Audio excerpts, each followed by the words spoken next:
So my question to you is, should you be allowed to use medical cannabis whilst you're out and about fishing? I know what my opinion is, and I certainly know what a lot of people's opinions were in the comments of a particular post that I'm referencing here, but I'm intrigued to hear what you think.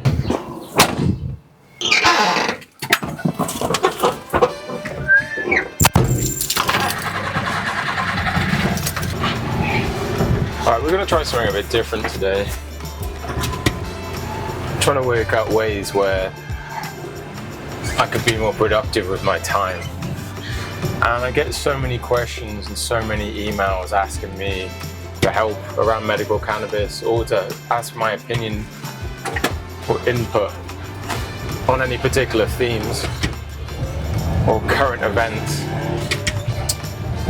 within the kind of medical cannabis and CBD space. And I thought, well, a lot of these questions I'm either answering over and over again, or some of these current events are something that come up in different themes.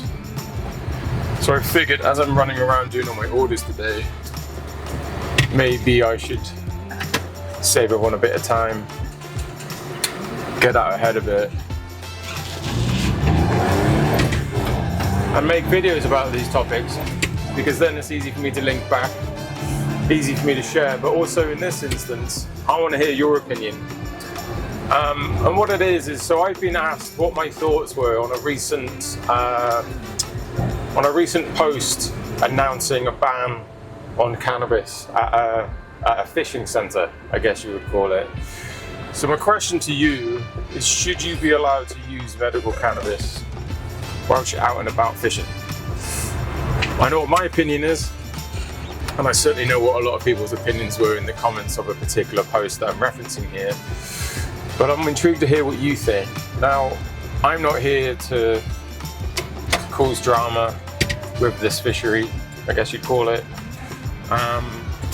More so just to talk about the topic in broad. So I'm not going to be specific about who it's about or trying to cause any grief for anyone.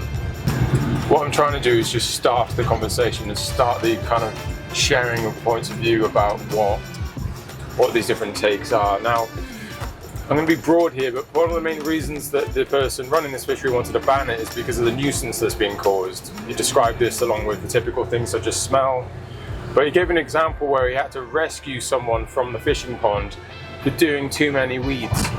And the thing is, as a medical patient, I'm not sure I've ever managed to, sorry, people are being crazy on the road.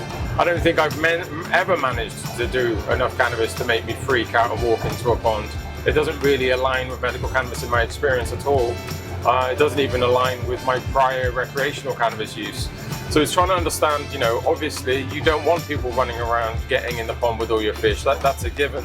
But to ban cannabis outright, whether that's legal or not is a whole other issue. But to ban everyone and have that point of view based on someone who, by the sounds of it got the better of them, seems a bit much.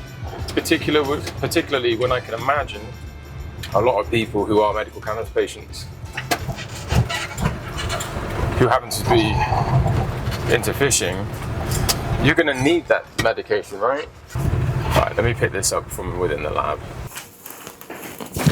Alright, so I figured that when I'm doing my orders and stuff in the lab today, I would just talk about this a bit more. So just to pick up where I left off, I think people who are fishing, who happen to be medical cannabis patients, it's probably essential.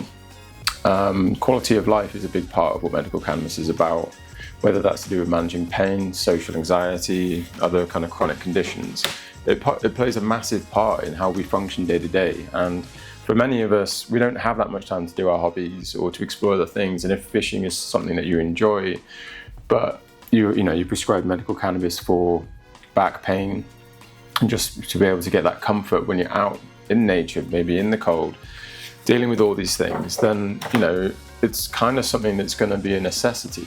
So to think that could be revoked because of those who are potentially not handling their medication well or using things in a way that they shouldn't, it could be a huge challenge. ultimately there is a black and white side of this, which is the law in terms of discrimination and what you can and can't permit people from doing, or to make reasonable adjustments. And I think we all know what the answer here is in regards to that, but that's not the question I'm asking. Is that generally speaking, if you're a medical cannabis patient, should you be restricted from doing things such as fishing in public spaces, even if it's a privately owned fishery? Is this something that you think should be enforced?